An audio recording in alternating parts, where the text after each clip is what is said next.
নমস্কার, সোশ্যাল বাংলার পর্দায় আপনাদের প্রত্যেককে স্বাগত। সঙ্গে রয়েছে স্নেহা। চোখ রাখছে মধ্যের গুরুত্বপূর্ণ খবরাখবরে। 26শে নভেম্বর দেশব্যাপী সাধারণ ধর্মঘট পালন করার আহ্বানে রাজপথে সিআইটিউর দ্রুত মিছিল। আজকে এই মিছিলে যারা অংশগ্রহণ করেছেন তাদের সবাইকে আন্তরিক সংগ্রামী অভিনন্দন জানাচ্ছে।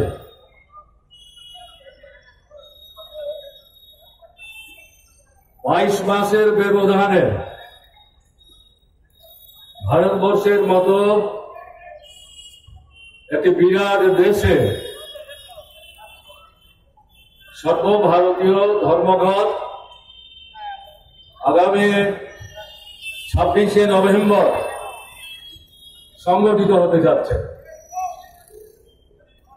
আপনাদের মনে থাকবে 2019-এর জানুয়ারি মাসে 8-9 ধর্মঘটের ডাক ছিল। এটা মূলত ছিল কলে কারখানায় শ্রমিকরা, শ্রমজীবী অংশের মানুষ এই ধর্মঘটের আহ্বান জানিয়েছিলেন। দেশের কৃষক জনসাধারণের মধ্যে কাজ করেন এরকম যে সংগঠনগুলো, যুবক, ছাত্র, মহিলা, উপজাতি, তপশিলি, তাদের তরফ থেকেও এই ধর্মঘটের প্রতি সেদিন সমর্থন ছিল। কিন্তু এবারের যে ধর্মঘট সম্ভবত অতীতের সমস্ত রেকর্ডকে ম্লান করে দিয়ে ভারতবর্ষের বৃহত্তম অংশের মানুষ অংশগ্রহণ করতে যাচ্ছেন।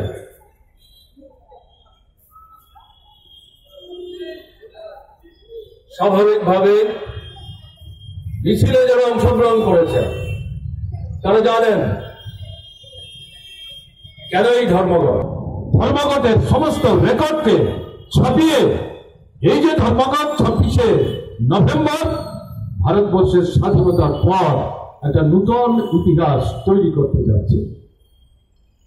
কাজে সেই দিক থেকে আমাদের বিশ্বাস ভারতবর্ষের মানুষ প্রকৃতই এটা শুধু নেতৃত্বের জনগণকে বিমোহিত করবার জন্য বক্তব্য না, নিজেদের ভূমিকা অবলম্বনের মধ্য দিয়ে নতুন ইতিহাস তারা তৈরি করবে। আমরা যেটা বলবো, যদি কেউ মনে করেন এই ধর্মঘটই শেষ যুদ্ধ, এটাই হচ্ছে শেষ আঘাত, এর মধ্য দিয়ে সরকারকে তার জনগণের ভূমিকা পরিবর্তন করতে আমরা বাধ্য করতে পারব, তাহলে এটা অতি উচ্চ আশা হবে। কারণ এই যে 22 মাসের ব্যবধানে আপনারা আবার সর্বভারতীয় ধর্মঘটে যাচ্ছেন, মাঝের 22 মাস কৃষি শ্রমিক, শ্রমজীবী অংশের মানুষ, কৃষক, ক্ষেতমজুর, যুবক, ছাত্র, উপজাতি, তপশিলি, সংখ্যালঘু বসেছিলেন না। যার যার মতো করে যে যেভাবে আক্রান্ত তার বিরুদ্ধে দাঁড়িয়ে বেঁচে থাকবার জন্য যে দাবিগুলো তাদের প্রয়োজন এগুলো আদায় করবার জন্য নিজ নিজ কর্মক্ষেত্রে তারা লড়াই করেছেন, আন্দোলন করেছেন, সংগ্রাম করেছেন। কিন্তু শুনবার কেউ নাই। এই সরকার জনবিরোধী, জনগণের দুশ্মন, দক্ষিণ পন্থারও দক্ষিণ। তারা এরা পুঁজিপতি, কর্পোরেট, শোষক, তাদের স্বার্থে পাহারাদারি ছাড়া আর কিছু করার চিন্তা তারা করে না। আপনারা দেখেছেন ভারতবর্ষের আর 48 থেকে 72 ঘন্টার ব্যবধানে ধর্মঘটে করার অর্থে শুরু করেছে দেশের মানুষ। উল্টো দিক থেকে চক্র দিয়ে এই যে ব্যভিচারী সরকারটা আন্তর্জাতিক ক্ষেত্রে লড়াইয়ের পর লড়াইয়ের মধ্য দিয়ে পৃথিবীর শ্রমিক শ্রমজীবী অংশের মানুষ 8 ঘন্টা কাজ, 8 ঘন্টা বিনোদন, 8 ঘন্টা বিশ্রামের যে দাবি আদায় করেছিল স্বীকৃত, এবং তার যে সনদ ভারত রাষ্ট্রের পক্ষ থেকে তাতে স্বাক্ষর করা হয়েছিল, এই সমস্ত ছিঁড়ে টুকরো করে ফেলে দিয়ে এই কোভিডের পরিস্থিতিতে এরা নতুন করে আইন আনার চেষ্টা করছে। 8 ঘন্টার জায়গায় শ্রমিক শ্রমজীবীদের দিয়ে তারা 12 ঘন্টা কাজ করাবার পদক্ষেপ কি করে নেওয়া যায়? এর অর্থ কি? এর অর্থ হচ্ছে কম লোককে বেশি সময় কাজ করিয়ে মজুরি ঠিক মতো না দিয়ে মালিকের স্বার্থ রক্ষা করে। কাজে এটা কথার কথা না, এরকম একটা সর্বনাশা শক্তির হাতে আমাদের দেশের সরকারটা গিয়ে পড়েছে। মেনে নেবেন, বাঁচবেন, অস্তিত্ব রক্ষা করতে পারবেন। আপনি হিন্দু না মুসলমান, বৌদ্ধ না খ্রিস্টান, লাল ঝান্ডা না সাদা ঝান্ডা দিয়ে মিছিল করেন, ইনকাম বলেন না বঙ্গনাথরম বলেন, বড় প্রশ্ন না। আপনি প্রথম পরিচয় আপনি একজন মানুষ, অস্তিত্বের প্রশ্ন। একটা ডিসেন্ট লাইফ লিড করতে গেলে পর যে ন্যূনতম বিষয়গুলি না থাকলে পর আপনার মনুষ্যত্বের প্রতিগুলো হাত চলে আসবে। এর সাথে যে নবপ্রজন্মের ছেলেরা মেয়েরা তারা যদি শিক্ষার আলোয় উদ্ভাসিত হতে না পারে, তাহলে কি করে দেশ গড়ার ক্ষেত্রে তারা কার্যকরী ভূমিকা নেবে? দারুণভাবে আক্রান্ত সংখ্যালঘু অংশের মানুষ, তপশিলি অংশের মানুষ, দলিত অংশের মানুষ, উপজাতি সহ সারা দেশে অর্থনৈতিক দিক থেকে, সামাজিক দিক থেকে আক্রান্ত হচ্ছে। গণতন্ত্র, নাগরিক স্বাধীনতা, ব্যক্তি স্বাধীনতা আক্রান্ত হচ্ছে। সংবিধানে কতগুলো বিশেষ বিশেষ সংস্থা তাদের স্বায়ত্ত শাসনের অধিকার দিয়ে আমাদের দেশের যে গণতন্ত্রের ভিত তাকে শক্তিশালী করবার জন্য সুযোগ দেওয়া হয়েছিল। এই যে প্রতিষ্ঠানগুলো, এই প্রতিষ্ঠানগুলো তার স্বয়ং শাসনের অধিকার হারাতে শুরু করেছে। বিশেষ করে বিচার ব্যবস্থা, এটা রুফা গণতান্ত্রিক ব্যবস্থার মধ্যেও গণতন্ত্রের পরাকাষ্ঠা বলে সাধারণ মানুষের কাছে সমর্থিত হয়ে আসছিলেন।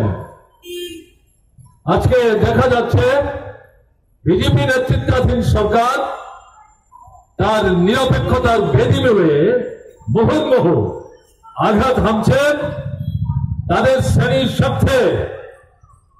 এই বিচার ব্যবস্থাকে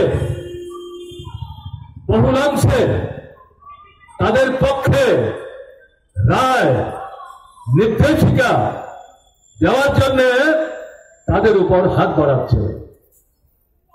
আমাদের দেশের গণতন্ত্রের অন্যতম প্রধান ভিত্তি নির্বাচন।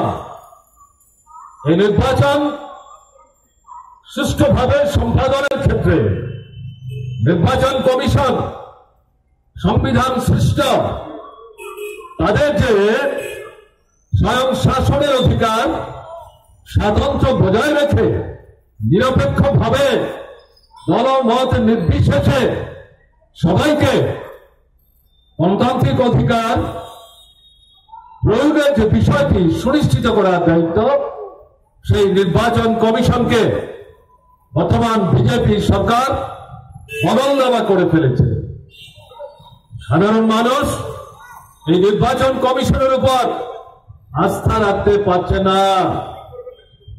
বেশি পেছনে যাব না, আজ থেকে পক্ষকাল আগে ভারতবর্ষের অন্যতম একটা বড় রাজ্য বিহার নির্বাচন হয়েছে। আপনারা যারা খবর রাখেন তারা দেখেছেন প্রধান যে বিরোধী জোট তাদের নিশ্চিত জয় প্রতিহত করে বিজেপি এবং তার যারা সেনা তারা যাতে আবার বিহারের ক্ষমতা দখল করে শোষকদের শাসকদের স্বার্থে ভূমিকা নিতে পারে তার জন্য গণনা কেন্দ্র থেকে আরম্ভ করে নানাভাবে সেখানে অগণতান্ত্রিক পদক্ষেপ গ্রহণ করেছে। এখন বিরোধী দল সুপ্রিম কোর্টের দ্বারস্থ হবার চিন্তা করছে।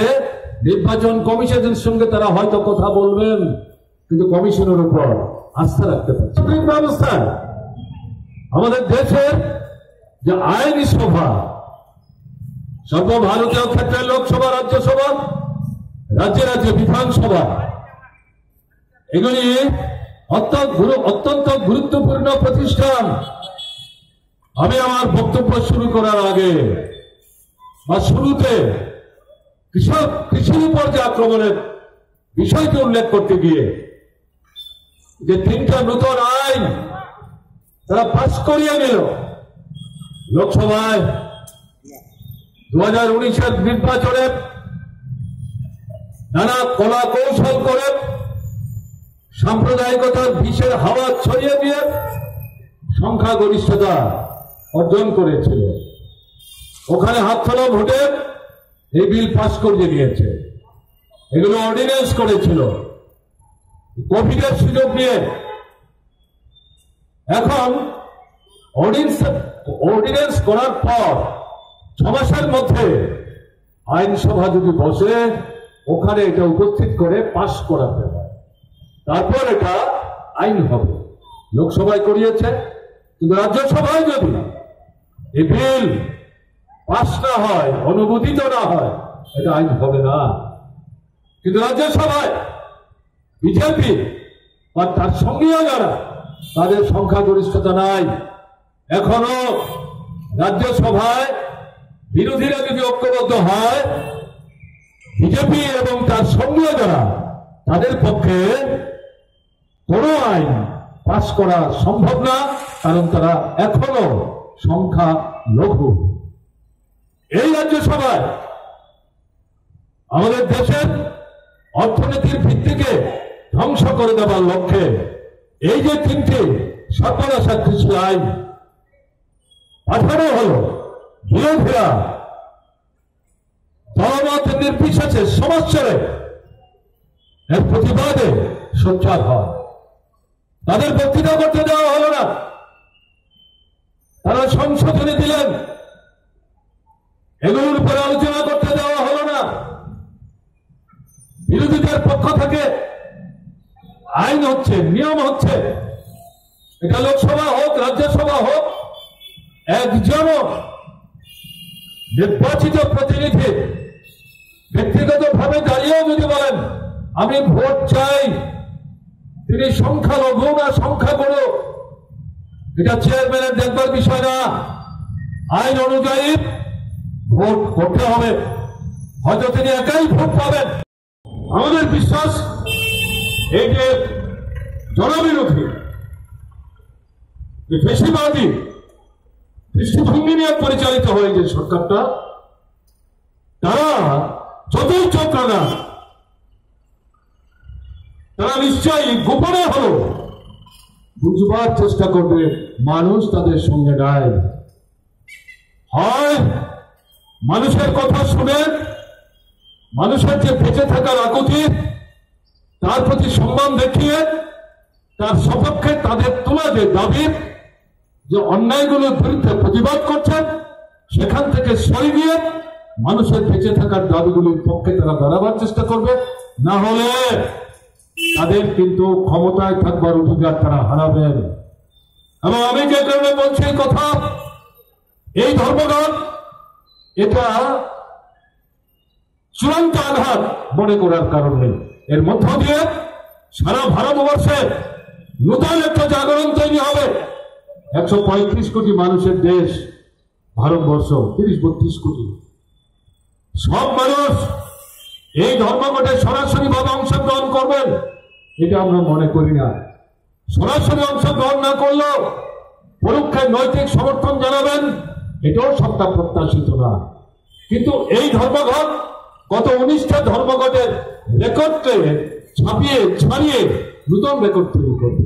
তারপরেও বিরাট অংশের মানুষ থাকবেন যাদের সমস্যা নেই এই ধর্মঘট, তারা এর থেকে দূরে। তাহলে এর মধ্য দিয়ে দায়িত্বটা কি হবে?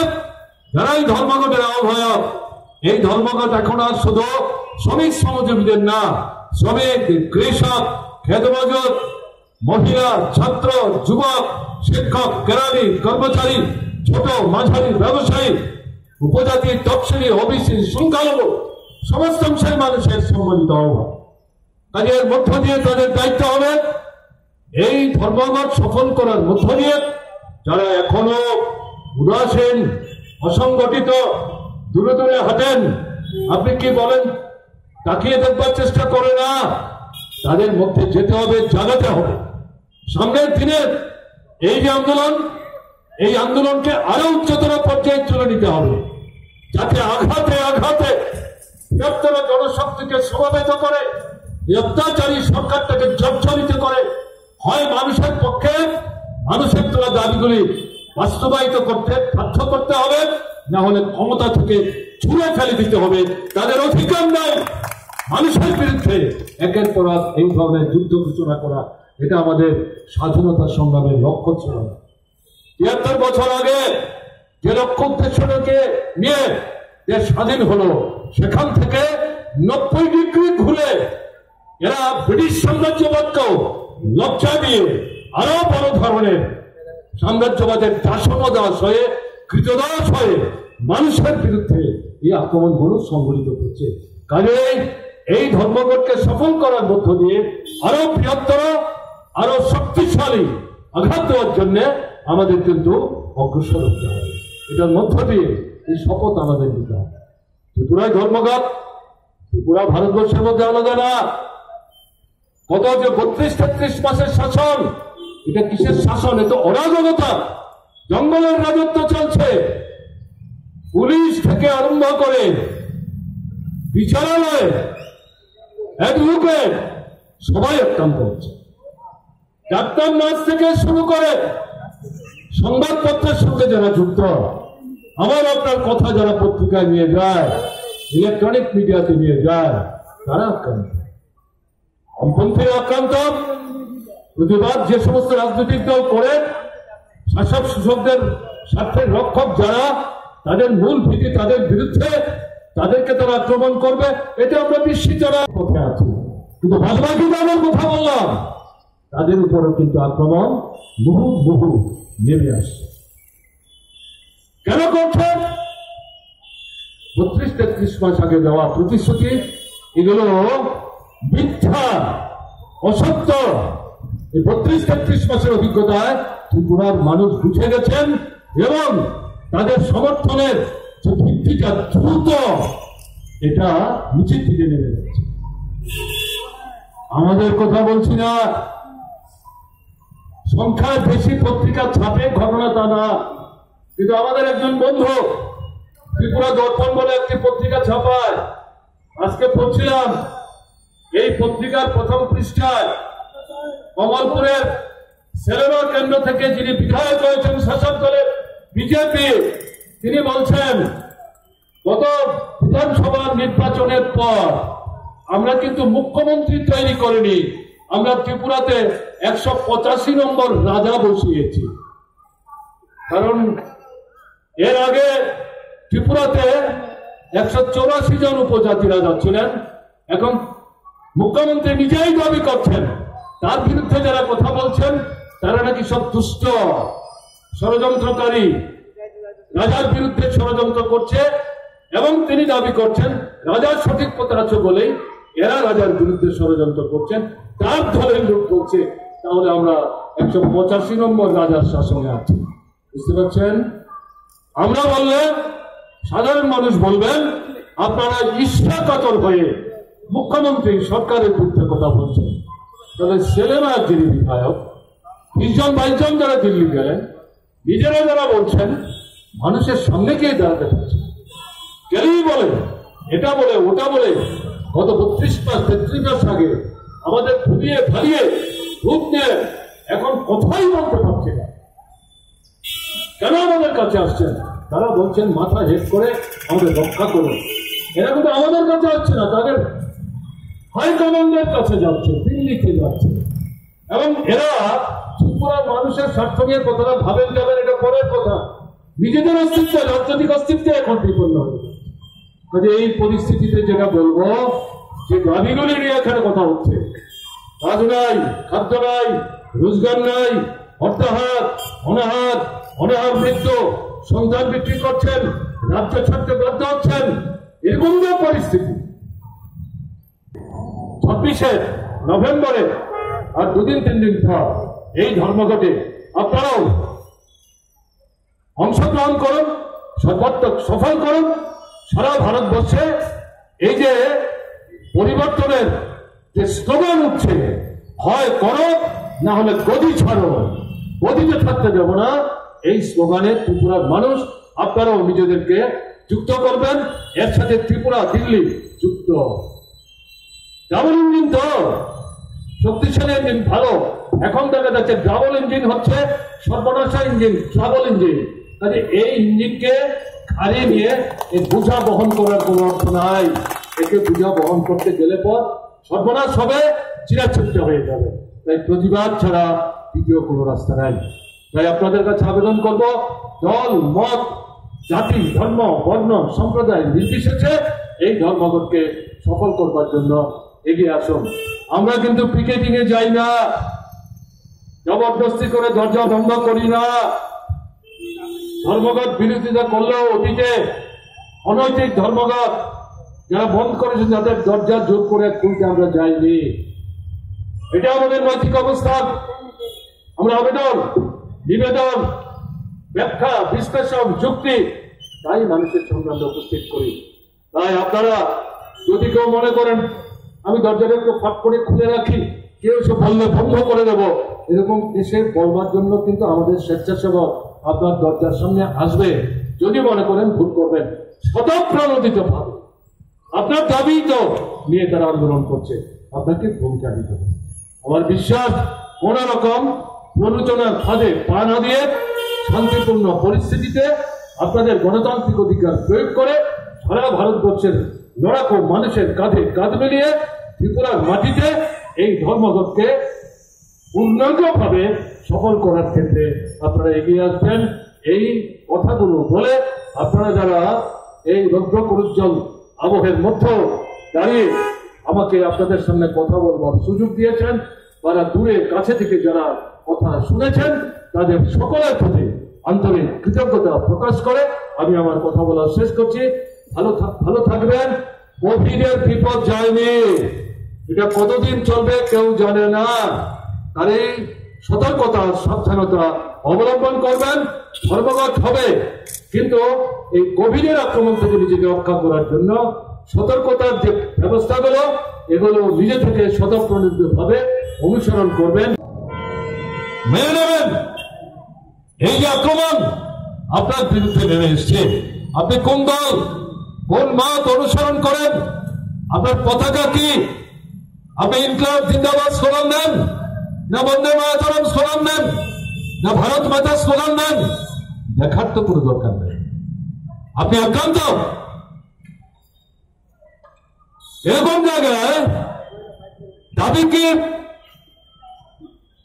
যারা ট্যাক্স দেয় না তাদের মাসে 7,500 করে টাকা দাও। এরকম যে পরিবার, তাদের পরিবারের যে লোক আছে মাথা পিছু মাসে 10 কেজি করে খাদ্যশস্য দাও। আগামী 6 মাস 7 মাস দরকার হলে 1 বছর দিতে হবে, নাহলে মানুষ বাঁচবে না। রেগার কাজ ন্যূনতম 200 দিন করো, মজুরি বাড়াও। রেগার মতো নগরগুলোতে শহরগুলোতে আমাদের ত্রিপুরায় যেমন ক্লাব ছিল, এতে সর্বনাশ করে দিয়েছে। ভারতবর্ষের রাজ্যে রাজ্যে নগরগুলোতে শহরগুলোতে এরকম আইন চালু করা। পরিযায়ী শ্রমিক যারা কোটি কোটি, প্রায় 40 থেকে 49 কোটি কাজ হারিয়ে নিজের বাড়িতে ফিরে আসতে বাধ্য হয়েছেন। কোনো কাজকর্ম নাই। এদের মধ্যে যুবংশ আছে, মধ্যবয়সী আছে, কার্ড আছে কি নাই প্রশ্ন নাই। তাদেরকে রেগার কাজ, শহরের মধ্যে রেগাকে এক্সটেন্ড করে এই কাজে তারা যাতে নিজেদের যুক্ত করে রোজগার করতে পারে তার ব্যবস্থা করুন। বেকার ছেলে মেয়ে যারা, কোথায় চাকরি, কোথায় কাজ, কোথায় খাদ্য? তোমরা ধর্ম নিয়ে, বর্ণ নিয়ে, সম্প্রদায় নিয়ে মানুষের মধ্যে বিভাজন তৈরি করার চেষ্টা করছো। এই যে বেকার ছেলে মেয়ে, যতক্ষণ চাকরি দিতে না পারো তাদের বেকার ভাতা দেওয়ার ব্যবস্থা করো। আর এই যে শুরুতে যে বিষয়গুলি বললাম, এই যে সর্বনাশা অর্থনৈতিক নীতি, এটা বাতিল করো। রাষ্ট্রায়ত্ত সংস্থা ধ্বংসের যে নীতি বাতিল করো। গণতন্ত্রের উপর যে আক্রমণ বন্ধ করো। মানুষকে মানুষের অধিকার ফিরিয়ে দাও। আমাদের দেশের যে ধর্ম নিরপেক্ষতার নীতি, তাকে সুরক্ষিত করো। সংখ্যালঘু, উপজাতি, তপশিলি, দলিত অংশের মানুষ, মানুষের সম্মান নিয়ে তারা যদি বেঁচে পড়তে থাকতে পারে তাদেরকে সাহায্য করো। ছোট মাঝারি ব্যবসায়ী যারা ধ্বংস হয়ে যাচ্ছে, ছোট ছোট কলকারখানা ধ্বংস হয়ে যাচ্ছে তোমাদের নীতির জন্য, এই নীতি পাল্টাও। এই যে দাবি, এই দাবিগুলোকে সামনে রেখে 26শে নভেম্বরে এটা সাধারণ ধর্মঘটের ডাক দিয়েছে। শুধু শ্রমিক কর্মচারীরা, শুধু কলকারখানা না, শুধু অফিস আদালত না, সমস্ত ভারতবর্ষে এই ধর্মঘট। এটা তাৎপর্যমণ্ডিত। আমি যদি আপনাদের জিজ্ঞেস করি, শাসক দলের যারা সংখ্যালঘু হওয়া সত্ত্বেও তারা হই হুল্লোড়ি করে বিলের পক্ষে দাঁড়ালেন বিরোধী দলের কণ্ঠস্বরকে চাপা দেওয়ার জন্য, এবং বিরোধীরা যাতে তাদের বসার যে স্থান সেখান থেকে নেমে চেয়ারম্যানের টেবিলের সামনে গিয়ে প্রতিবাদ করতে না পারেন, এটাও গণতান্ত্রিক পদ্ধতি। আইনসভায় প্রতিবাদ বিরোধিতা করার তাদেরকে ঘেরাও করে রেখে দেওয়া হলো। সারা দেশের মানুষ রাজ্যসভার কি হচ্ছে টিভির মাধ্যমে দেখতে যাতে না পারে, এটাকে বন্ধ করে দেওয়া হবে। এই করে সংখ্যালঘু হওয়া সত্ত্বেও শাসক দল এই 3টি রায় পাশ করে নিল। আমি কেন একটু বিস্তৃত পরিসরে বললাম এই বিষয়টি, তাতে আমরা কোথায় গিয়ে দাঁড়াচ্ছি? সংসদীয় যে গণতন্ত্র, এটাও ধ্বংস করছে সর্বোপরি আমাদের সংবিধান। সংবিধানের পেটে পিঠে এই বিজেপি সরকার ছুরি চালাচ্ছে, এবং তারা তো এখন বলতে শুরু করেছে, যেদিন বাবরি মসজিদ ভেঙে সুপ্রিম কোর্টকে সঙ্গে নিয়ে মসজিদ যারা ভাঙলেন তারা সেখানে রামের মন্দির তৈরি করবেন, সংবিধান বিরোধী দেশের প্রধানমন্ত্রী ধর্মনিরপেক্ষ রাষ্ট্রে সংবিধান স্পর্শ করে শপথ দিয়েছিলেন, আমি যতদিন প্রধানমন্ত্রীর দায়িত্ব পালন করব এই সংবিধানের কথা অক্ষর অক্ষরে রক্ষা করব। তিনি সেই ভূমি পূজায় অংশগ্রহণ করলেন, বক্তৃতা দিলেন। এটাই হচ্ছে ভারতবর্ষের প্রকৃত স্বাধীনতা দিবস, যেদিন ওই রাম মন্দির তৈরি করবার জন্য সেখানে আপনার ভিত্তিপ্রস্তর স্থাপিত হল। নূতন করে ভারতবর্ষের সংবিধান, ইতিহাস, স্বাধীনতার ইতিহাস তারা নাকি লিখতে হবে। অথচ এদের দেশের স্বাধীনতা সংগ্রামে কোনো ভূমিকা ছিল না। এরা বিশ্বাসঘাতক, মির্জাফরের চাইতেও বড় মির্জাফর, মানুষ জানেন। তাহলে এই যে পরিস্থিতি, কে আক্রান্ত না? ভারতবর্ষের সমস্ত মানুষ আক্রান্ত। একটা অত্যন্ত ক্ষুদ্র অংশ বাদ দিলে তারা কারা? টাটা, বিরালা, ডালমিয়া, সিংহানিয়া, মফতলাল, জয়, রিলায়েন্স, আম্বানি, আদানি। দেশের মোট জনসংখ্যা এরা এবং এদের সঙ্গে যারা বড় বড় পুঁজিপতি 5 থেকে 7 ভাগের বেশি না। এই বিজেপি সরকার গত 7 বছরে দিবারাত্র এদের স্বার্থ রক্ষা করবার জন্য কাজ করে চলেছে।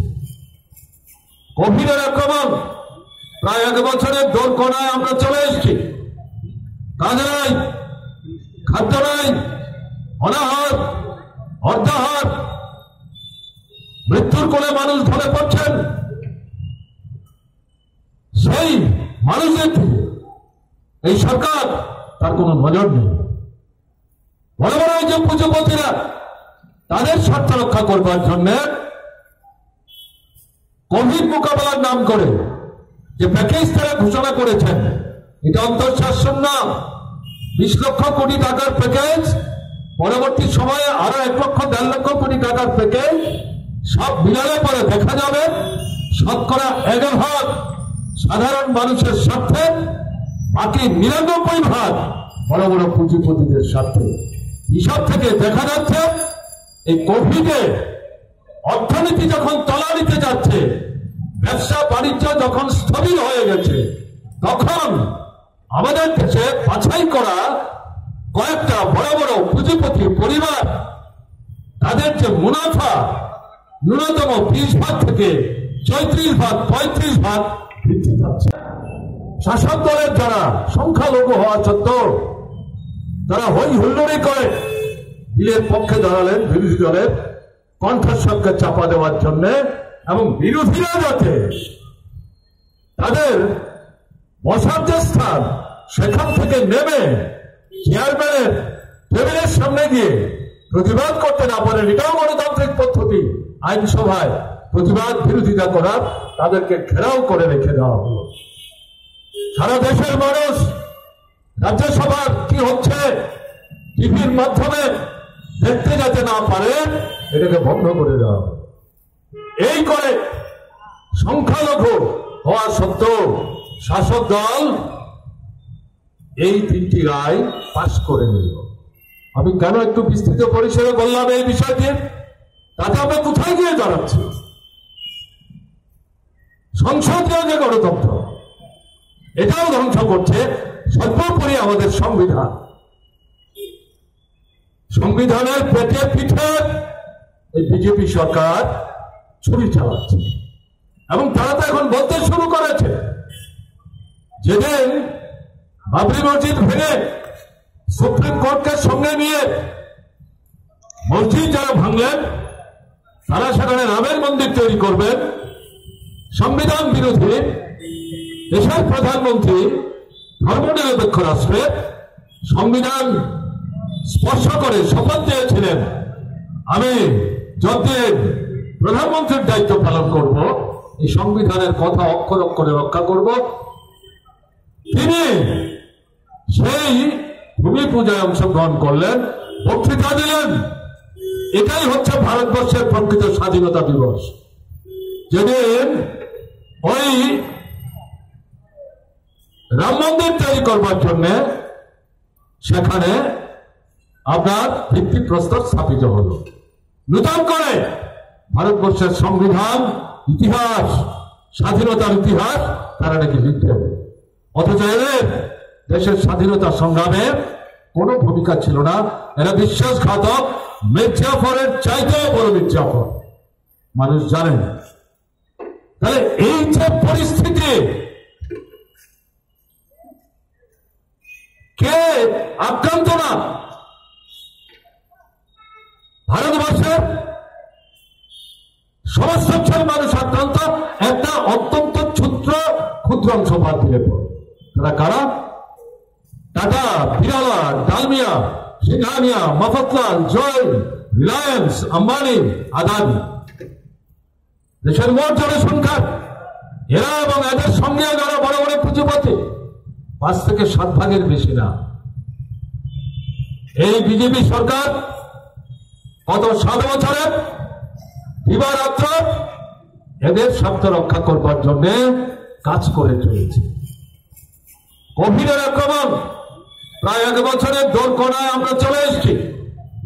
কাজ নাই, খাদ্য নাই, অনাহার, অর্ধাহার, মৃত্যুর কোলে মানুষ ধরে পড়ছেন। সেই মানুষদের থেকে এই সরকার তার কোনো নজর নেই। বড় বড় যে পুঁজিপতিরা তাদের স্বার্থ রক্ষা করবার জন্য কোভিড মোকাবেলার নাম করে যে প্যাকেজ তারা ঘোষণা করেছেন, এটা অন্তঃশাসন না। 20 লক্ষ কোটি টাকার প্যাকেজ, পরবর্তী সময়ে আরো 1 লক্ষ 1.5 লক্ষ কোটি টাকার প্যাকেজ, সব মিলালে পরে দেখা যাবে শতকরা 11% সাধারণ মানুষের স্বার্থে, বাকি 99% বড় বড় পুঁজিপতিদের স্বার্থে। এসব থেকে দেখা যাচ্ছে এই কোভিডে অর্থনীতি যখন তলানিতে যাচ্ছে, ব্যবসা বাণিজ্য যখন স্থবির হয়ে গেছে, তখন আমাদের দেশে বাছাই করা কয়েকটা বড় বড় পুঁজিপতি পরিবার তাদের যে মুনাফা ন্যূনতম 20% থেকে 34% 35% বৃদ্ধি পাচ্ছে। 50টার অধিক ফেডারেশন এবং গণসংগঠন একসঙ্গে তারা দেশব্যাপী 26শে নভেম্বর ধর্মঘট আহ্বান করেছে। এই ধর্মঘটকে সমর্থন করেছে সারা ভারত কৃষক সভা সহ বামপন্থী কৃষক সংগঠনগুলো, দেশের অসংখ্য কৃষিজীবী এবং কৃষকদের সংগঠন এই ধর্মঘটকে সমর্থন করেছে। এর মধ্যে আরো অনেকগুলো সংগঠন, ছাত্র যুব সংগঠন সহ নারী সংগঠন সহ তারা এই ধর্মঘটের পক্ষে সমর্থন ঘোষণা করেছে। ইতিমধ্যে সারা দেশে এই ধর্মঘটকে সামনে রেখে প্রচার চলছে। আমরা আশা করি যে ধর্মঘট ইদানিং কালে একটা সর্ববৃহত্তম ধর্মঘটে পরিণত হবে। দেশব্যাপী সেই ধরনের প্রচার এবং সেই ধরনের সংগঠিত করে শ্রমজীবী কৃষক সহ সকল অংশের মানুষ ঐক্যবদ্ধভাবে রাস্তায় নেমেছে। এই ধর্মঘট সকল অংশের মানুষের জন্য। এই ধর্মঘটের পেছনে সকল অংশের মানুষের স্বার্থ যুক্ত আছে। দেশে যে সরকারটা আছে তাদের জনবিরোধী নীতি, শ্রমবিরোধী নীতি এবং দেশ বিরোধী যে নীতিগুলো নিয়েছেন, দেশটাকে সর্বনাশার কিনারায় নিয়ে যাচ্ছেন, তার বিরুদ্ধেই এই আহত ধর্মঘট। এবং এই ধর্মঘটে আমরা আশা করি সকল অংশের মানুষ সাড়া দেবেন। আজকে বামপন্থী ট্রেড ইউনিয়ন সহ অন্যান্য যে সংগঠনগুলো যারা আছেন এখানে সামিল হয়েছেন, এদের সকলের পক্ষ থেকে আমি অনুরোধ করব আমাদের পক্ষে রাজ্যের বিরোধী দল নেতা শ্রদ্ধেয় কমরেড মানিক সরকার আপনাদের সামনে এখন বক্তব্য রাখবেন। ধর্মঘট মূল দাবি হয়েছে শ্রম আইন 8 ঘন্টা করে 8 ঘন্টার জায়গায় 12 ঘন্টা আইন তৈরি করেছে বিজেপি সরকার। কৃষকদের সমস্ত অধিকার কেড়ে সেখানে যে কৃষি আইন করে তারা জমির অধিকার, ফসলের অধিকার কেড়ে নিয়েছে। বিদ্যুৎ বেসরকারি ডিল করে বিদ্যুতের দাম বাড়িয়ে জনগণের নাগালের বাইরে চলে গেছে। এর প্রতিবাদে গোটা দেশে 26শে নভেম্বর হরতাল ডেকেছে সমস্ত শ্রমিক এবং কৃষকদের সংগঠনগুলো। আজকে আমরা আগরতলায় মহামিছিল করছি যাতে এই ধর্মঘটকে ত্রিপুরায় ব্যাপকভাবে সফল করা যায়। দারুণ সারা লক্ষ্য করেছেন, জনগণ এগিয়ে চলছে। এই জন্য আগামী 26শে নভেম্বর সব কিছুকে স্তব্ধ করে দেওয়ার জন্য আজকে আমাদের এই মিছিলের আবেদন। ধর্মঘটের সমর্থনে এই আগরতলার মহামিছিল 26 তারিখ আমরা আবেদন করব। হাট বাজার বসবে না, দোকানপাট বন্ধ থাকবে, অফিস আদালত যানবাহন সবকিছু বন্ধ থাকবে। আমাদের রুটি রুজির প্রশ্ন দেখাইছে। কৃষকদের 3টা জনবিরোধী আইন তৈরি করেছে, বিদ্যুৎ বেসরকারি বিল করেছে, শ্রমিকদের অধিকার হরণ করে 8 ঘন্টার জায়গায় 12.5 ঘন্টার কাজ সেখানে শুরু করেছে। ফলে এই প্রতিবাদে এই সারা দেশের ধর্মঘট, এই ধর্মঘটের জন্য আজকের এই মহামিছিল। এখনকার মতো সংবাদ এই পর্যন্তই। পরবর্তী বিভিন্ন সংবাদ, বিভিন্ন গুরুত্বপূর্ণ খবরাখবর দেখতে চোখ রাখুন সোশ্যাল বাংলার পর্দায়। নমস্কার।